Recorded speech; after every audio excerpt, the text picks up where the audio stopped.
네, 저희가 그 웨스트민스터 컨페션 신앙 고백 챕터 바이 챕터 이렇게 나가고 있는데 지난주 주제가 되게 재미있는 주제였죠. God and Government라는 주제가 이제 23rd chapter, 23 챕터에 있고 오늘은 24번 제 챕터에는 결혼과 이혼, marriage and divorce에 대해서 하나님께서 어떻게 성경에서 말씀하고 계신지, 하나님이 원하시는 결혼이라는 건 무엇이고 하나님께서 허용하시는 이혼이라는 것이 무엇인지에 대해서 챕터 24에 말씀하고 있는데 시간 관계상 이혼에 대해서는 오늘 다 말씀드릴 수 없고 결혼에 대해서만 조금 하나님 말씀 함께 나눠보겠습니다. 먼저 결혼이라는 것을 이렇게 우리가 definition이라는 것이 참 없어지는 지금 우리가 세상 속에 살고 있어요. 그 남자가 뭔지 여자가 뭔지도 definition이 좀 어렵다고 말하는 사람 사회에 살고 있지 않습니까? 아무리 똑똑한 사람이라도 이제 말도 못하는 상황에 점점 살고 있는 이상한 세상인데 definition이라는 것은 참 중요합니다. 이게 무엇이냐? marriage라는 것이 무엇이냐라는 것을 누가 define 하냐라는 것이죠. 하나님께서 정하신다는 것입니다. 우리가 이 사회에 살다 보면은 사람들이 이렇게 살다가 여러 가지 것을 트라이 해보다가 다 안 되고 이게 제일 좋더라 해가지고 한 남자랑 한 여자가 결혼하는 게 제일 좋더라 해서 결론을 지어서 우리가 그렇게 하고 있는 것이 아니에요. 그게 사실은 맞지만 우리가 그렇게 하는 것은 하나님께서 그렇게 하라고 명령하셨기 때문에 그렇게 하는 것인데 그렇게 하다 보니까 제일 좋은 것이지 반대로 가면 안 됩니다. 이것도 해보고 저것도 해보고 한 명 남편에 두 명 부인, 한 명 부인에 두 명 남편 이렇게 또 해보고 해봤더니 안 좋더라. 그래서 한 명 한 명이 제일 좋더라.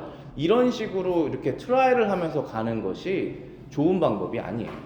제일 좋은 방법은 하나님께서 무엇을 나에게 원하시지? 하고 하나님의 말씀을 찾아보고 그렇게 따르는 것이 가장 지혜로운 방법이죠. 시간을 줄일 수 있고 삶의 고통이 줄어들지 않습니까? 그래서 이 결혼을 정의할 때 우리 신앙고백에서는 뭐라고 말하고 있냐면 결혼은 한 남자와 한 여자 간에 이루어져야 한다. Marriage is to be between one man and one woman이라고 되어 있습니다. 어떤 남자든지 동시에 한 아내 이상을 가지거나 어떤 여자든지 동시에 한 남편 이상을 가지는 것은 합법적이지 않다. Neither is it lawful, unlawful, 합법적이지 않다. 만약에 여러분이 어떤 아랍 컨트리 같은 데 가면 남편 하나에 부인 4명 이렇게 가질 수 있다고 하는데 그렇게 가지면 행복할까요? 행복하지 않을 거라고 저는 생각이 합니다. unlawful, 그러니까 나라법이 그것을 허용해도 하나님의 법이 허용하지 않는다라는 것이죠. 법이라는 건 너무나 중요한 것이에요. 우리가 하나님의 법하고 이 사람들이 만든 법하고 많이 다르지 않는 나라에서 사는 게 진짜 축복입니다. 하나님의 법은 이렇게 말하는데 나라법은 전혀 다른 걸 말해서 사람들이 다 그 법을 따라가는 나라에서 살면 우리 하나님의 법 지키는 사람들이 정말 살기가 어려워지는 것이에요. 그런 나라를 우리가 많이 살아본 적이 없어서 잘 모르죠. 저도 대한민국과 미국에 살아보니까 그래도 하나님의 법에 일치되는 게 많잖아요. 그게 참 감사한 겁니다. 그래서 그러한 나라를 계속 유지해야 돼요. 한 남자와 한 여자만 결혼하는 것이 누가 정한 것이냐? 그것은 하나님께서 정하신 것입니다. 언제부터 정하셨죠? 창세기 2장에서부터 정하신 것입니다. 창세기 1장부터 정하셨죠, 사실은. 창세기 2장 24절에 이렇게 써 있습니다. 그러므로 남자가 부모를 떠나 그의 아내와 합하여 둘이 한 몸을 이룰지어다. 남자가 부모를 떠나 그의 아내와 둘이 합하여 한 몸을 이룰지어다. 이것은 거리, 이 디스턴스 상으로 떨어지라는 뜻이 아니에요. 남자가 부모 밑에 있다가 이제 부인과 합해져서 한 몸을 이루라라고 하시는 말씀입니다. 그래서 그 관계가 바뀌는 거예요. 그 전까지는 남편이든 남자든 아내든 부모 밑에서 순종하면서 살다가 이제 결혼했으면 이 밑에 있던 사람이 옆으로 같은 평행선상으로 가는 것입니다. 물론 부모님을 존경하고 사랑하는 건 있지만 이제 둘이 하나라는 거예요. 이 둘을 부모도 중간에서 갈라놓으면 안 됩니다. 물론 우리 크리스천들은 갈라놓는 사람들이 아니라 더 잘되게 해야 되는 사람들이죠. 그렇지만 이 사람의 죄성이라는 게 있어요. 그래서 내가 뭘 하고 싶고 끼어들고 싶고 그렇게 하고 싶은 마음이 있습니다. 그래서 거기에 갈등이 생길 수 있죠. 그게 죄입니다. 그렇지만 하나님께서 원하시는 것은 이제 남편과 아내가 하나가 됐으면 둘이 하나다. 한 몸. 부모로부터 떠나라. 멀리 거리상으로 떠나는 얘기가 아니라 무슨 뜻인지 아시겠죠? 둘이 이제 하나다라고 처음부터 하나님께서 말씀하십니다. 창세기 2장, 1장, 2장이 여기가 세상 처음이라면은 그로부터 몇천 년이 지난 다음에 예수님께서 똑같은 말씀하세요. 예수님께 바리새인들은 율법을 지켜서 천국 간다라고 믿는 사람들이에요. 내가 착한 일을 해서 천국 간다라고 믿는 사람들입니다. 그럼 어디까지 착한 일을 해야 됩니까? 그렇게 갈 수 없습니다. 예수 그리스도의 그 피로 죄 씻음을 받은 사람이 천국에 가는 것이죠. 근데 바리새인들은 그걸 믿지 않았어요. 그래서 예수님의 흠을 잡으려고 했어요. 예수님께서 틀린 것이 있다. 그래서 물어보는 것이 항상 예수님께 정말로 궁금해서 물어보지 않아요. 정말 예수님 이게 무엇입니까? 라고 물어보는 사람도 예수님의 제자고 이건 어떻게 생각하세요? 이렇게 물어보는 게 바리새인들이들. 그러면서 예수님의 흠을 잡으려고 그래요. 왜 흠을 잡으려고 그럴까요? 당신도 틀렸으니 나도 내 마음대로 할 수 있다. 이렇게 하려고 그런 것입니다. 예수님께 또 흠을 잡으려고 했던 것이 사람이 이혼해도 되는 것 아닙니까? 라고 물어봅니다. 그랬더니 예수님께서 하시는 말씀이 마태복음 19장 5절 6절에 그러므로 사람이 그 부모를 떠나 아내에게 합하여 둘이 한 몸이 될지니라 하신 것을 읽지 못하였느냐? 창세기부터 쓰여있는 하나님의 말씀을 너희들은 모르느냐? 라고 말씀하시면서 그런즉 이제 둘이 아니요 한 몸이니 하나님이 짝지어 주신 것을 사람이 나누지 못하니라. 자, 이 말씀 이제 목사님이 주례하는 결혼식 하면 맨 마지막에 항상 이 말씀을 합니다. 하나님이 짝지어 주신 것을 사람이 나누지 못한다. Therefore, what God has joined together, let not man separate. 자, 여러분들 결혼하셨을 때 내가 선택해서 저 사람이 나를 선택해서 결혼했는 줄 알죠. 그렇지만 그 선택 맞죠. 우리가 기계가 아니기 때문에 다 선택이 있습니다. 근데 그 뒤에 하나님께서 조인하셨다는 것입니다. 그것을 믿는 사람은 그걸 믿거나 믿지 않거나 하지 않습니까? 그 믿거나 믿지 않거나잖아요. 그런데 다 하나님께서 그렇게 조인하셨다는 것이에요. 믿지 않는 사람들이 결혼한 것도. 근데 믿지 않는 사람들은 하나님도 안 믿는데 하나님이 내 결혼을 조인했다라고도 안 믿겠죠. 그런데 사실은 조인하게 하신 것입니다. 그래서 디보스, 이혼을 허용하시지 않는 거예요. 특별한 경우 빼고. 그래서 우리 믿는 사람들은 하나님께서 우리를 이렇게 결합하게 하셨으니 어떠한 사람도 이것을 separate 할 수가 없으니 그 어떠한 사람에도 나도 포함되어 있구나. 나도 separate 할 수가 없다. 이것은 어떻게 이해하면 제일 쉽냐면은 여러분의 생명이 여러분 것이잖아요. 여러분의 생명이 여러분 스스로 끊을 수 있죠. 그렇지 않습니까? 어떤 나라는 끊을 수 있는 법이 통과가 될 수 있어요. 자연스럽게 죽기 원하는 사람들은 삶이 괴로워요. 나는 내 선택합니다. 이렇게 그렇게 할 수 없습니다. 왜냐하면 여러분께 생명을 여러분이 얻은 것이 아니에요. 하나님이 주신 것입니다. 그 주신 것을 스스로 끊을 수가 없어요. 이거 비슷한 거예요. 하나님께서 join한 거를 사람이 separate 못한다라고 되어 있습니다. 못한다라고 하는 것이 우리가 하면 안 된다라는 것이죠. 자, 거짓말을 못한다라는 것이 거짓말을 하면 안 된다는 것이지 우리 거짓말 다 할 수 있잖아요.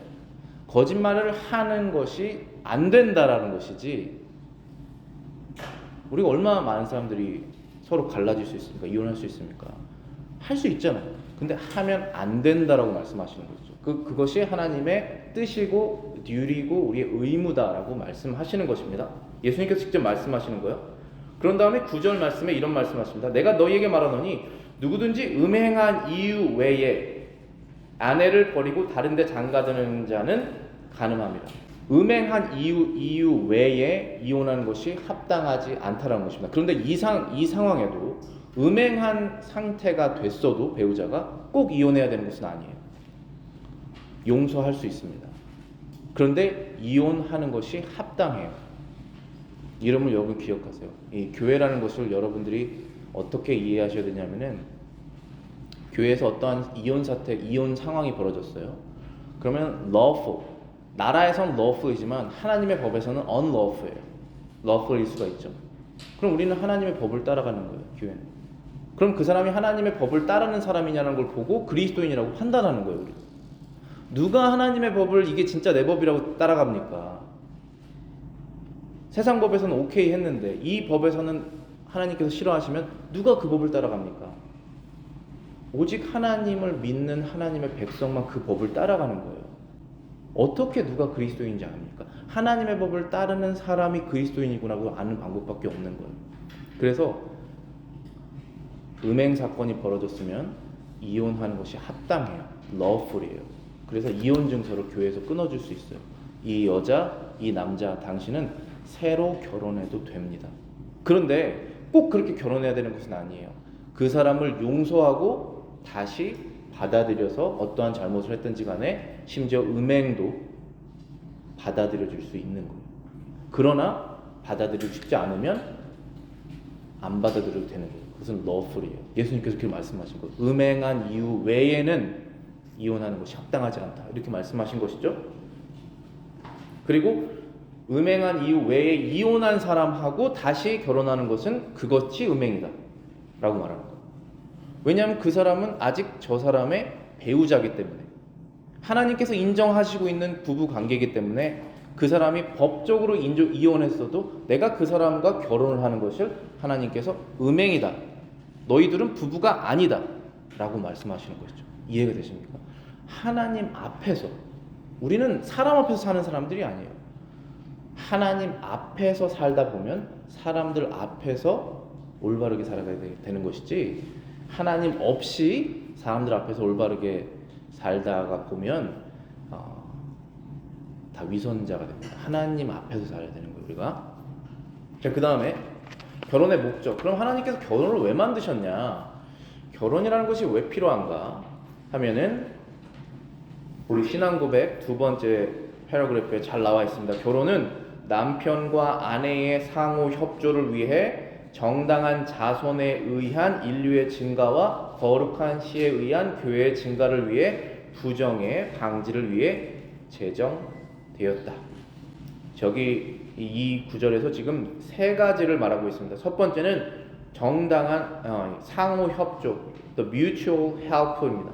서로 도우라는 것이에요. 창세기 2장 20절, 22절에 보시면은 아담이 모든 가축과 공중의 새와 들의 모든 짐승에게 이름을 주니라. 아담이 돕는 배필이 없으므로 라고 되어 있죠. 아담이 모든 동물의 이름을 지었는데 자기는 그 배우자가 없는 거예요. 다 동물이 짝이 있어요. 그래서 다 동물들이 서로 어울리는데 자기만 혼자입니다. 그것을 하나님께서 보시고 아담의 갈빗대를 취해서 여자를 만드신 다음에 그 여자를 아담에게 데리고 오셨습니다. 하나님께서 아담에게 결혼할 배우자 하와를 데리고 오신 거예요. 여러분들 한번 생각해 보셨습니까? 지구에 지금 몇십 명 있죠? 70억 명 이렇게 있으면 35억 명이 여자인데 35억 남자고, 그럼 나랑 제일 딱 맞는 여자나 남자를 찾을 수 있는 확률이 있을까요? 아무리 똑똑해도, 계산을 잘하고 뭐 다 계산해도 자기랑 제일 잘 맞는 사람을 찾을 수 있는 능력이 있냐? 솔직히 없잖아요. 그런데 성경에서는 하나님께서 결혼할 사람을 데리고 오신다고 말씀하셨어요.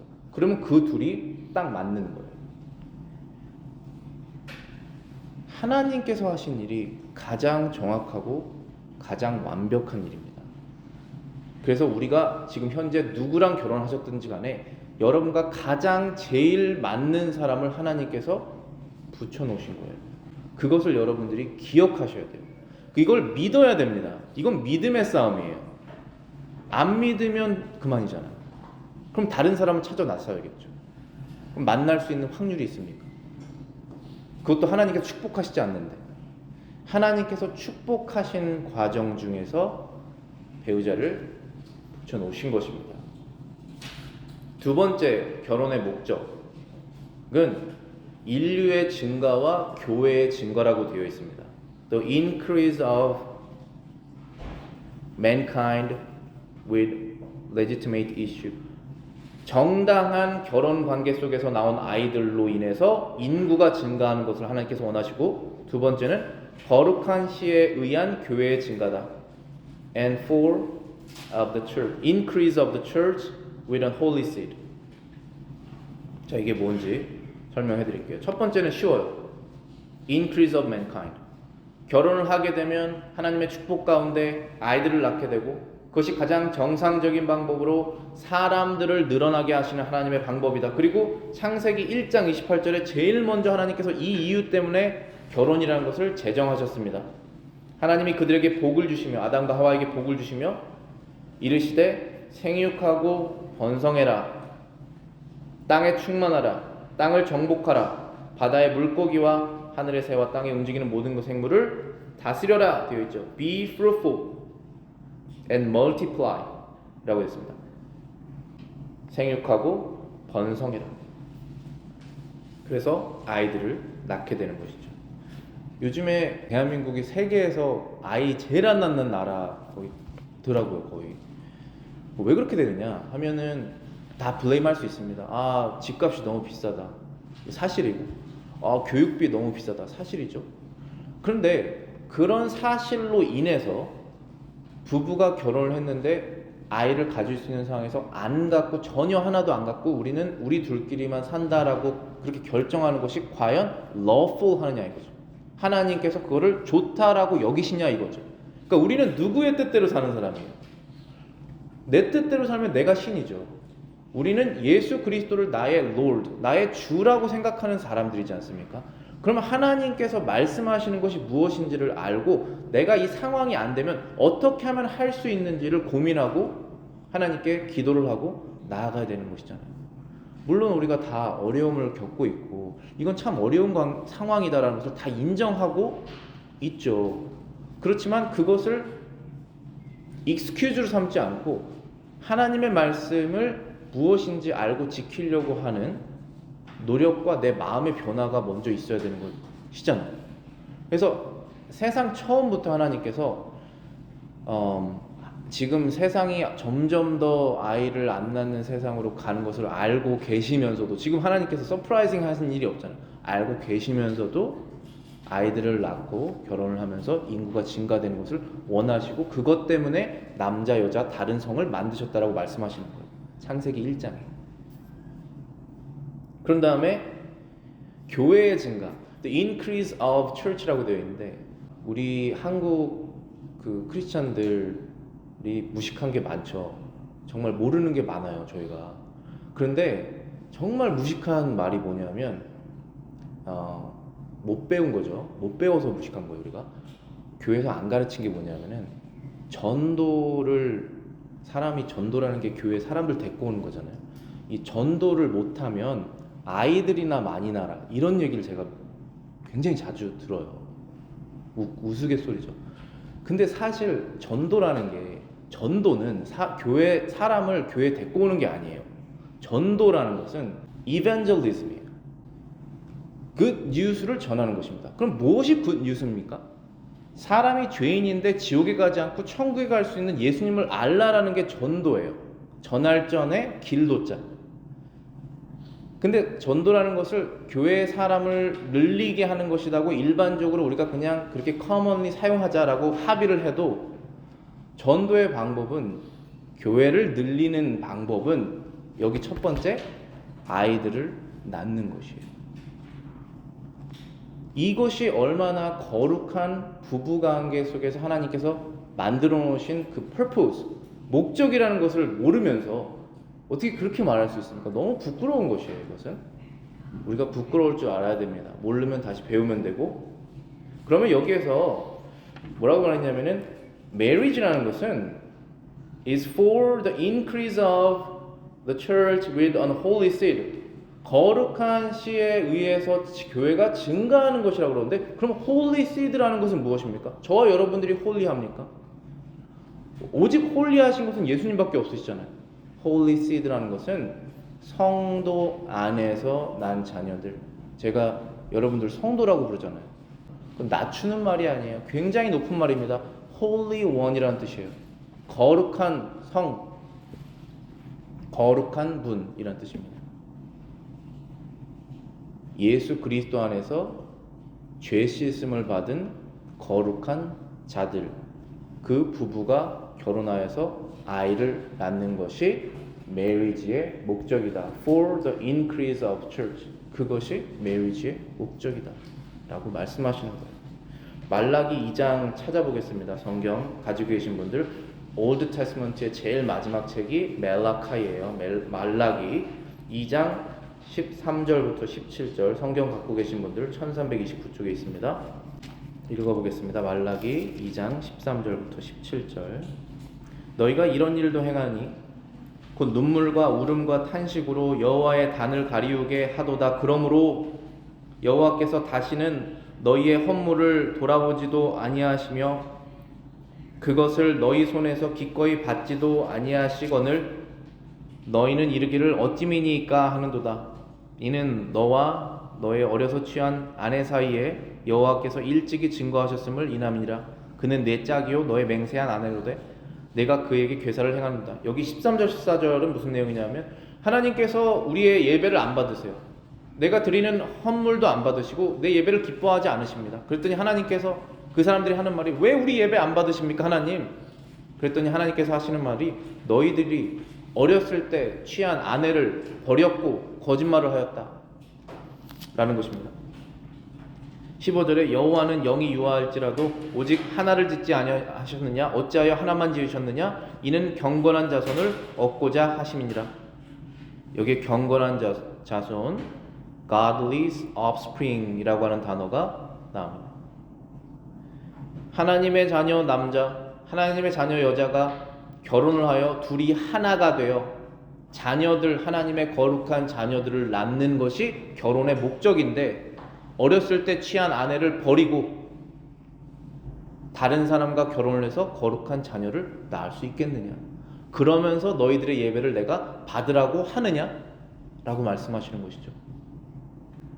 결혼이라는 것은 첫 번째는 부부가 돕기 위해서 존재하는 것이고, 두 번째는 거룩한 자녀를 낳는 것입니다. 우리 그리스도인들이.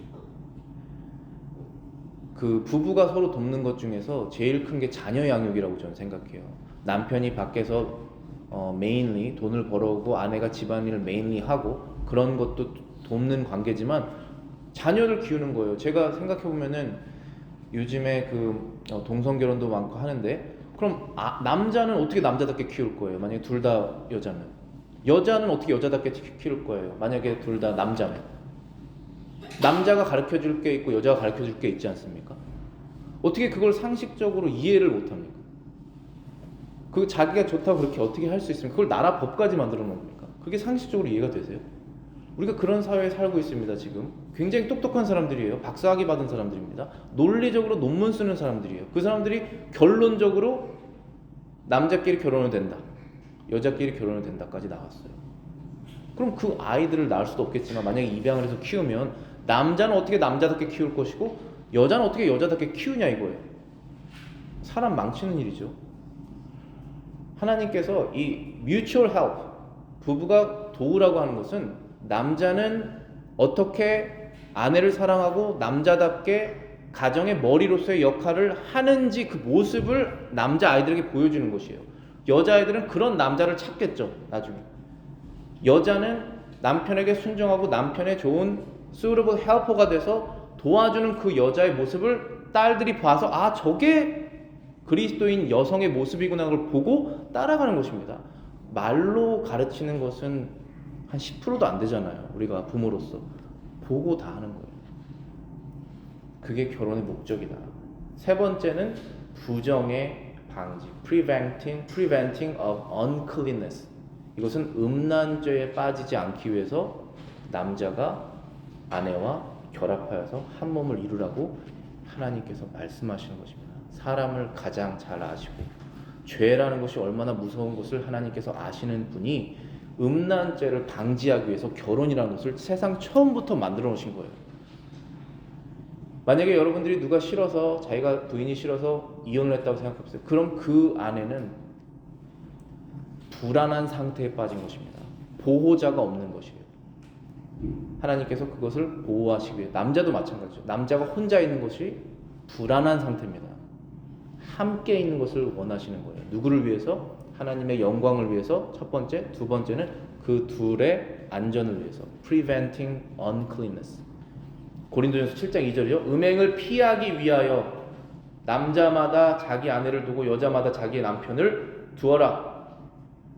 분명히 말씀하십니다. 자, 그럼 그리스도인들은 누구와 결혼해야 하는가? 오늘 본문 말씀에 고린도전서 7장 39절에 이렇게 쓰여 있죠. Only in the Lord. She is at liberty. 그녀는 다시 시집갈 수 있는 자유가 있지만 원하는 사람과 시집갈 수 있다고까지 되어 있어요. 자기 뜻대로 시집갈 수 있다. To whom she wishes. 그러나 only in the Lord. 주 안에서만 할 것이라. 세 번째 패러그래프에 이렇게 나와 있습니다. 판단력을 가지고 동의할 수 있는 모든 종류의 사람들이 결혼하는 것은 합법적이다. 오직 주 안에서 결혼하는 것은 그리스도인들의 의무이다. 그러므로 참된 개혁파 신앙을 고백하는 자들은 불신자들이나 천주교인들이나 다른 우상 숭배자들과 결혼해서는 안 된다. 또한 경건한 자들은 그들의 생활이 유명하게 악하거나 멸망당할 이단들을 주장하는 자들과 결혼함으로써 균형이 맞지 않게 멍해를 지어서도 안 된다. 자, 여기 균형이 맞지 않게 멍해를 지어서는 안 된다라고 하는 것이 unequally yoked라고 하는 단어죠. 우리 성경에서 좀 이따 찾아보게 될 것입니다. 여기 차드 벤 딕손이라고 하는 목사님께서 이렇게 정리를 해보셨어요. The danger of marrying unbelievers. 그러니까 믿는 사람이 믿지 않는 사람과 결혼하는 그 위험성은 is just what Solomon ignored. 솔로몬이 무시했던 것이었다. 이 danger를. 그 다음에 느헤마야 fought. 느헤마야는 그 믿는 사람과 믿지 않는 사람 결혼하는 것을 그렇게 하면 안 된다고 fight을 했고, 세 번째는 Malachi mourned. 말라기는 그 상황을 보고 슬퍼했다. 성경에서 세상 처음부터 끝까지 하나님의 백성은 하나님의 백성과 결혼해라고 하는 사실을 하나님께서는 처음부터 끝까지 말씀하셨는데, 성경 읽어보시면은 하나님의 백성이 하나님의 백성이 아닌 사람과 결혼하는 사례가 끝없이 나옵니다. 이게 우리의 죄성이에요. 그러나 하나님의 말씀 변함이 없어요. 하나님의 뜻, 그분이 원하는 것은 늘 똑같으세요. 하나님의 백성은 하나님의 백성과 결혼하여라. 우리 그런 구절들을 한번 찾아보겠습니다. 여기 벤 딕손 목사님이 말하는 것처럼 솔로몬, 느헤마야, 그 다음에 말라카이 이렇게 찾아보겠습니다. 첫 번째는 열왕기상 First King입니다. 열왕기상 11장 1절부터 8절이죠. 솔로몬이 지혜의 왕이라고 우리가 알고 있는데 마지막에 굉장히 어리석은 일을 많이 하였습니다. 솔로몬 왕이 바로의 딸 외에 이방의 많은 여인을 사랑하였더니 곧 모압과 암몬과 에돔과 시돈과 헷 여인이라. 여호와께서 일찍이 이 여러 국민에 대하여 이스라엘 자손에게 말씀하시기를 너희는 저희와 서로 통하지 말며 저희도 너희와 서로 통하게 하지 말라. 너희가 정령코 너희의 마음을 돌이켜 저희의 신들을 쫓게 하리라 하셨으나 솔로몬이 저희를 연애하였더라. 왕은 후비가 700이요 빈장이 300이니라. 왕비들이 왕의 마음을 돌이켰더라. 솔로몬의 나이 늙을 때에 왕비들이 그의 마음을 돌이켜 다른 신들을 쫓게 하였으므로 왕의 마음이 그 붙인 다윗의 마음과 같지 아니하여 그 하나님 여호와 앞에 온전치 못하였으니 이는 시돈 사람의 여신 아스타롯을 쫓고 암몬 사람의 가증한 밀곰을 쫓음이라. 솔로몬이 여호와의 눈앞에서 악을 행하여 그 붙인 다윗이 여호와를 온전히 쫓은 것 같이 쫓지 아니하고 모압에 가증한 그모스를 위하여 예루살렘 앞에서 산당을 지었고 또 암몬 자손의 가증한 몰록을 위하여 그와 같이 하였으며 저가 또 이족 후비들을 위하여 다 그와 같이 한지라 저희가 자신들의 신에게 분향하며 제사하였더라. 하나님께서 이스라엘 백성들에게 그 이방의 여인들이 아름다울지라도 이방 사람들과 결혼을 하지 말아라. 그 이유는 너희가 얼마나 약한 존재인데 하나님의 말씀을 따르려고 하는 그 마음이 너희들의 그 부인 이방 신들을 쫓는 사람들에 의해서 바뀔 것이다. 내가 너희를 안다. 그러니 나의 백성들 안에서 배우자를 찾아라 라고 정말로 상식적인 얘기를 하신 거예요. 너무나 상식적인 얘기죠. 한 사람은 오른쪽으로 가려고 하고 한 사람은 왼쪽으로 가려고 하는데 어떻게 같이 갈 수 있겠습니까? 한 사람은 하나님의 법대로 내가 살기를 원합니다라고 하는 존재인데 다른 존재는 나는 세상의 것들을 위해서 살기를 원한다라고 하면 어떻게 같이 갈 수 있겠습니까? 그래서 하지 말라라고 누차 말하였지만 솔로몬이 이방 사람 여자들을 사랑하니라. 그리고 솔로몬이 나이가 들었을 때 이방 여자들을 기쁘게 하기 위해서 그들이 믿는 신들을 섬겼더라. 그들이 믿는 신이라는 것이 지금 여기에서는 우상신인데 세상에 있는 모든 것들이 다 우상이 될 수 있잖아요. 그것을 위해서 같이 섬겼다라는 것입니다. 느헤미야 13장 23절부터 29절 보겠습니다. 구약 성경에 있는 느헤미야는 어떤 사람이냐 하면 이스라엘이 죄를 지어서 망했어요. 바벨론에 이제 속국으로 가서 완전히 망했다가 이제 하나님께서 이스라엘을 다시 재건하는 게 리빌드 하는 거죠. 이스라엘을 리빌드 할 때 이 느헤미야가 정말 중요한 역할을 했습니다. 하나님의 백성들이 하나님의 말씀으로 다시 돌아갈 수 있도록 다시 그것을 해낸 사람이죠. 느헤미야 13장 23절부터 29절 읽겠습니다. 그때에 내가 또 본즉 이렇게 돼 있죠.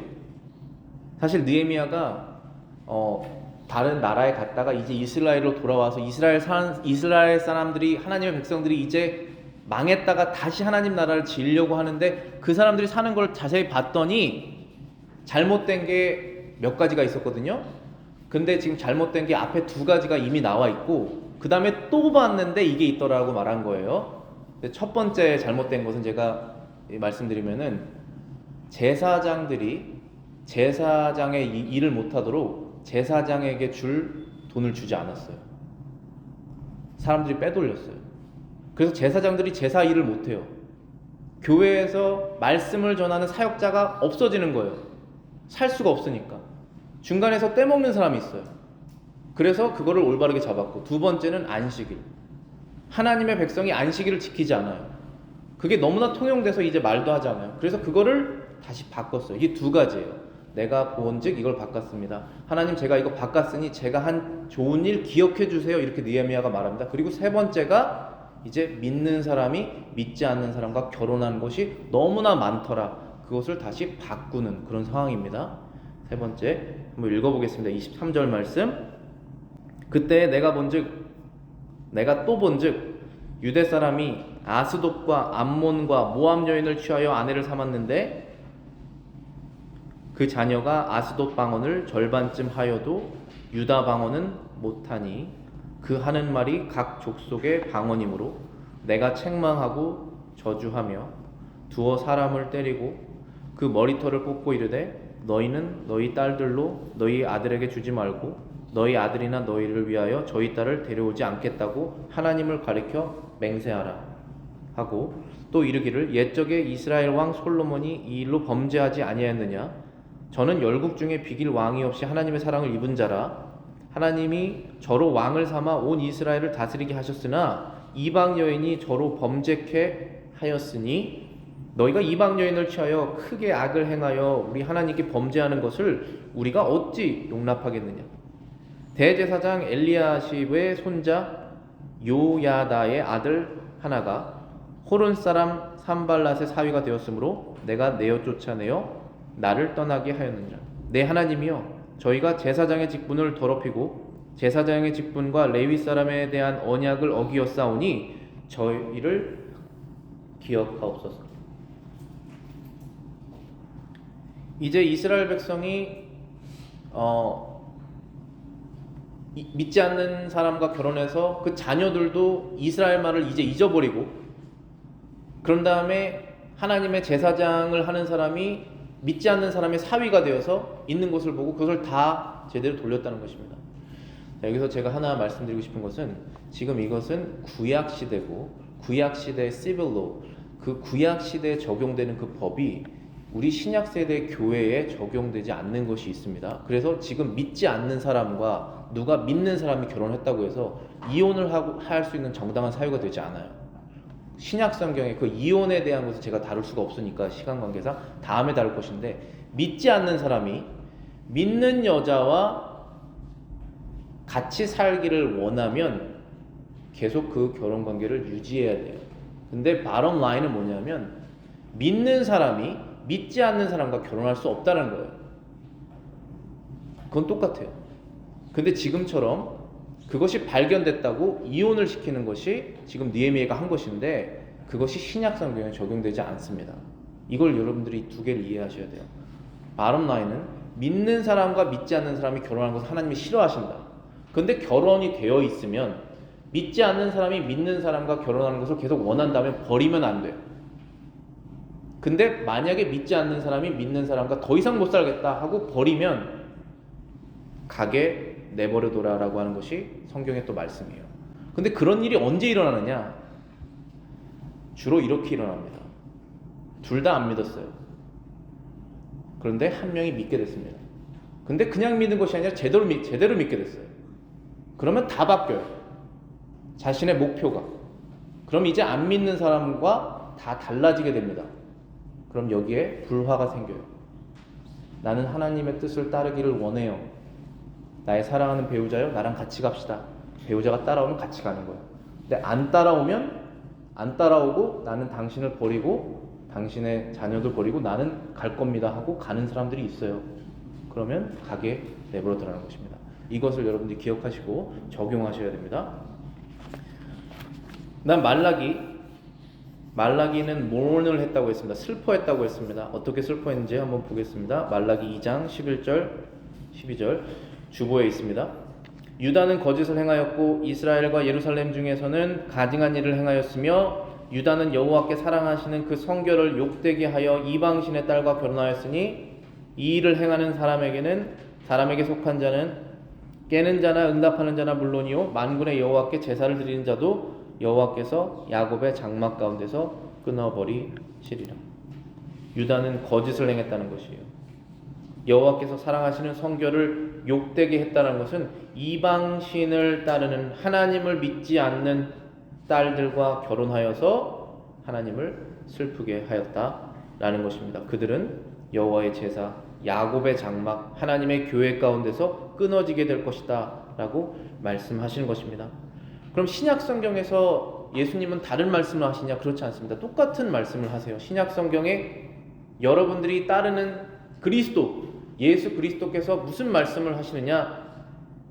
고린도후서 6장 14절 16절에 이렇게 말씀하십니다. 너희는 믿지 않는 자와 함께 멍에를 매지 말라.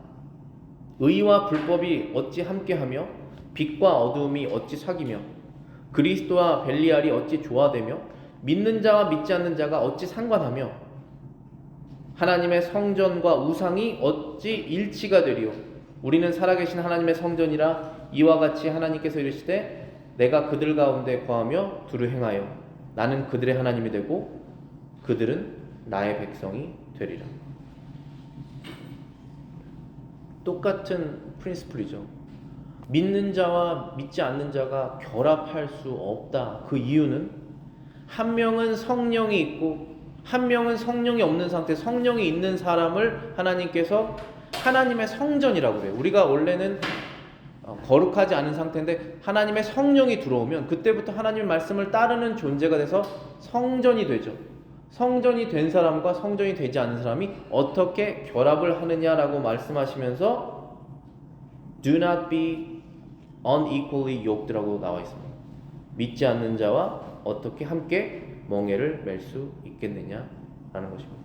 그럼 우리가 이 말씀을 마치면서 그리스도인으로서 무엇을 해야 되느냐 하면은 세 가지로 정리할 수가 있어요. 첫 번째는 성경적인 결혼을 장려하고 지켜라.